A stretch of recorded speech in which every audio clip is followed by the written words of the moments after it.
నాకెంత సరే నాకెంత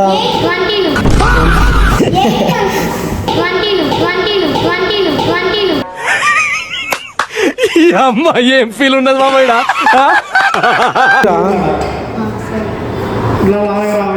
ఇంకెన్ని ఉన్నాయి దాంట్లో ఇంకా ఇయ్యనా చూస్తాను ఇచ్చేస్తాను ఇది ఒకటి హలో అందరికి వెల్కమ్ టు అవర్ వ్లాగ్. ఈ రోజు అయితే సాయి కిరణ్ హాస్టల్ నుంచి రావడం అయితే జరిగింది. అమరావతి ఛాంపియన్షిప్ కోసం 3 days ముందే వచ్చాడు ప్రాక్టీస్ అవడానికి. అట్లా ఇద్దరం వార్మప్ లు గట్లా పూర్తి చేసుకొని వర్కౌట్ లో అయితే దిగాం. ఈ రోజు షెడ్యూల్ లో ఫస్ట్ వర్కౌట్ వచ్చేసి సిట్టింగ్ స్నాచెస్ అయితే ఉన్నాయి. 80% అలానే లాస్ట్ వెయిట్ మీద 2 సెట్లు అయితే చేయాలి. వర్కౌట్ చేస్తున్నప్పుడు ఎవడో ఒకటి తోడుంటే ఆ ఎనర్జీయే వేరుండిద్ది. ఇలా మేము వర్కౌట్ అంత సీరియస్ గా లాగుతుంటే ఒకేసారి ఇంతమంది పిల్లలు వచ్చేసారు.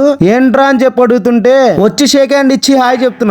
మన కాంపిటీషన్ స్టార్ట్ అవడానికి ఇంకా 1 or 2 days ఉంది. మేము చేసే గోలా రచ్చ అంతా వీడియోస్ తీసి పెడతా. స్టే ట్యూన్ ఉండండి. ఏడేవాడు కూడా వాళ్ళు ఒకడేమో హైట్ చెకింగ్, ఒకడేమో డంబుల్ లిఫ్టింగ్. ఇంకా మన షెడ్యూల్ లో నెక్స్ట్ వర్కౌట్ వచ్చేసి స్నాచ్ బ్యాలెన్స్ అయితే ఉంది. ఇదైతే ఇక్కడ దాకా అక్కడ దాకా లేదు, బాడీని బట్టి చేసేస్తాం. సరే ఈ రోజుకి ఇంతే, నెక్స్ట్ వీడియోలో కలుద్దాం. ఉంటా బాయ్.